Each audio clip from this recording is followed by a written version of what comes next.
नमस्कार. जय भोलेनाथ. श्रावण महिना म्हणजे भगवान शिवांना सर्वाधिक प्रिय असलेला पवित्र महिना. या काळात केलेली भक्ती, जप आणि दान यांचे विशेष पुण्य मिळते, असे अनेक धार्मिक ग्रंथांमध्ये वर्णन आढळते. पण याच महिन्यात काही अशा चुका आहेत ज्या टाळण्याचा सल्ला धार्मिक परंपरांमध्ये दिला जातो. आजच्या या व्हिडिओमध्ये आपण जाणून घेणार आहोत श्रावण महिन्यात कोणत्या 11 चुका टाळाव्यात आणि त्यामागील धार्मिक महत्त्व काय आहे. चला सुरुवात करूया. नंबर 1. शिवपूजेत तुळशी अर्पण करू नका. भगवान शिवांना बेलपत्र, धतुरा, आक आणि पांढरी फुले प्रिय मानली जातात. तुळशीचे पान भगवान विष्णूंना अर्पण केले जाते, त्यामुळे शिवलिंगावर तुळशी वाहण्याची प्रथा सामान्यतः मानली जात नाही. नंबर 2. शिवलिंगावर हळद आणि कुंकू लावणे टाळा. धार्मिक परंपरेनुसार शिवलिंग हे वैराग्याचे प्रतीक मानले जाते, त्यामुळे शिवपूजेत भस्म, चंदन, जल, दूध, बेलपत्र यांचा अधिक वापर केला जातो. नंबर 3. खोटे बोलणे आणि फसवणूक टाळा.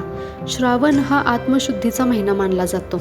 या काळात सत्य बोलणे, प्रामाणिक राहणे आणि चांगले आचरण ठेवणे याला विशेष महत्त्व दिले जाते. नंबर 4. राग आणि अपशब्द टाळा. शिव म्हणजे शांततेचे आणि संयमाचे प्रतीक, त्यामुळे या महिन्यात राग, भांडणे आणि कटू बोलणे टाळण्याचा प्रयत्न करा. नंबर 5. व्यसनांपासून दूर राहा. मद्यपान, तंबाखू, गुटखा किंवा इतर व्यसनांपासून दूर राहण्याचा संकल्प अनेक भक्त करतात. यामुळे शरीर आणि मन दोन्ही शुद्ध ठेवण्याचा संदेश दिला जातो. नंबर 6. अन्न वाया घालवू नका.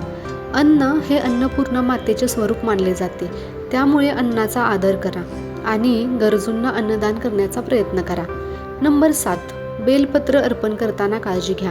बेलपत्र स्वच्छ असावे. शक्य असल्यास 3 पानांची अखंड बेलपत्र अर्पण करण्याची परंपरा आहे. खराब किंवा तुटलेली पाने अर्पण करणे टाळा. नंबर 8. आई वडील आणि गुरूंचा अपमान करू नका. धर्मशास्त्रांमध्ये माता, पिता आणि गुरु यांचा सन्मान हा मोठा धर्म मानला जातो. त्यांच्या आशीर्वादानेच जीवनात प्रगती होते असे मानले जाते. नंबर 9. दान धर्म टाळू नका.